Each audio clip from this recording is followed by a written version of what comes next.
The headline screams ideological alliance, but the reality is a cold, hard business deal. North Korea isn't sending troops to Russia because they share a love for authoritarianism or hate democracy. They are trading human lives for survival. While Western media frames this as Pyongyang falling in line with Moscow's war machine, the strategic calculus is far more transactional. Kim Jong-un needs hard currency and military tech to keep his regime alive, while Vladimir Putin needs bodies to fill the trenches without triggering a domestic backlash from mobilizing his own citizens. This isn't about saving Ukraine. It's about two pariah states bartering their most valuable assets, manpower for modernization, to ensure they both outlast their sanctions. To understand this shift, we must discard the narrative of moral outrage and look at the incentives driving two isolated regimes toward a mutual defense treaty signed in June 2024. The logic is strictly transactional. Pyongyang provides manpower in return for hard currency, food, fuel, and advanced military technology that are otherwise inaccessible due to international sanctions.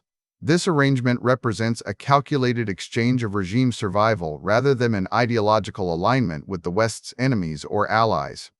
The scale of this desperation becomes clear when we examine the numbers on both sides. Russia faces an attrition rate estimated at roughly 610,000 casualties over 2.5 years of conflict. To sustain its war effort without triggering a politically risky second domestic mobilization of conscripts, which is legally restricted from being sent abroad, Putin has ordered an expansion of the army by 180,000 soldiers. North Korean troops offer a solution to this manpower gap while bypassing legal and public relations hurdles at home. They provide a way to wage total war without fracturing Russian society or violating domestic laws regarding conscript deployment overseas. On the other side, the necessity for Kim Jong-un is equally driven by survival rather than ideology. The North Korean military has not seen combat since the end of the Korean War 76 years ago. This current deployment offers its 1.2 million strong army, currently isolated by sanctions and a 3.5-year lockdown due to pandemic restrictions, with rare real-world training experience. Trade with China remains below pre-pandemic levels, forcing Pyongyang to rely on Moscow for critical economic lifelines that Beijing cannot or will not fully provide. Without this new revenue stream and access to Russian resources, the North Korean economy faces stagnation that could threaten internal stability. Quick resource note: I keep a curated set of Amazon search links in the description for books, gear, and tools relevant to this channel's topics. Some are affiliate links, so I may earn a commission at no extra cost to you. Please consider supporting the channel by using those links if you find something useful. The transaction has already begun before a single soldier stepped onto Ukrainian soil.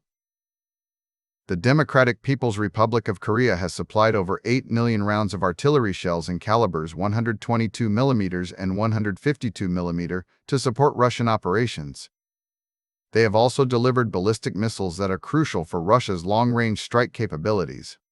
This massive flow of munitions was the precursor, establishing a rhythm of exchange where Pyongyang delivers firepower and Moscow returns with fuel, food, and cash. The troop deployment is simply the next phase, providing soldiers in direct return for economic relief and combat experience to modernize their own forces. U.S. officials confirmed in October 2024 that at least 3,000 North Korean soldiers have entered eastern Russia. While they are expected to fill support roles initially and constitute less than 1% of total Russian combat strength, the strategic precedent has been set for potential expansion up to 50,000 troops if this barter arrangement proves successful.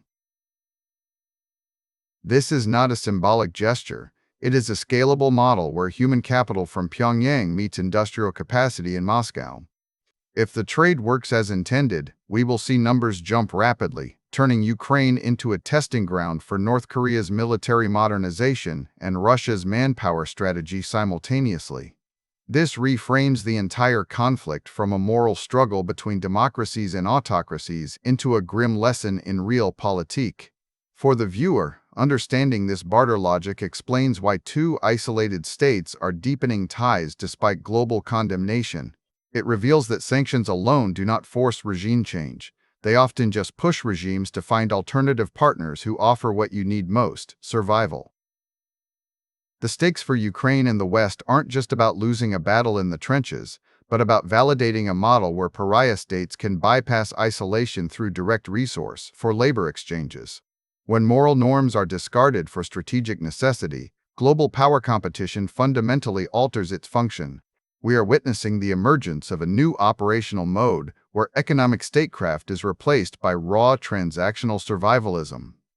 The West's reliance on normative pressure fails when actors like Moscow and Pyongyang prioritize existential needs over international reputation. This dynamic suggests that future conflicts may increasingly feature such barter systems, bypassing traditional alliance structures entirely. The implications extend beyond the current war in Ukraine. If this arrangement holds, it creates a template for other isolated states to leverage their specific assets against major powers seeking resources or manpower. The integration of North Korean forces into Russian command structures signals a deepening operational bond that goes far beyond rhetoric. It suggests a long-term strategic partnership built on mutual dependency rather than shared values. As the war drags on, this model may become more attractive to other nations facing similar pressures from global sanctions regimes. The speed at which these two pariah states have moved from isolation to deep military cooperation is unprecedented in modern history. The combination of Russian manpower needs and North Korean desperation has created a strategic vacuum that neither side can afford to leave open. By filling this gap, they are effectively rewriting the rules of engagement for how isolated regimes survive under pressure. This shift challenges the assumption that sanctions will inevitably lead to regime collapse or policy reversal. Instead, it demonstrates resilience through adaptation and finding new partners in unexpected places. The future trajectory points toward an escalation of this trade if initial deployments prove successful. The potential jump from 3,000 troops to 50,000 represents a massive increase in North Korean combat capability on the ground.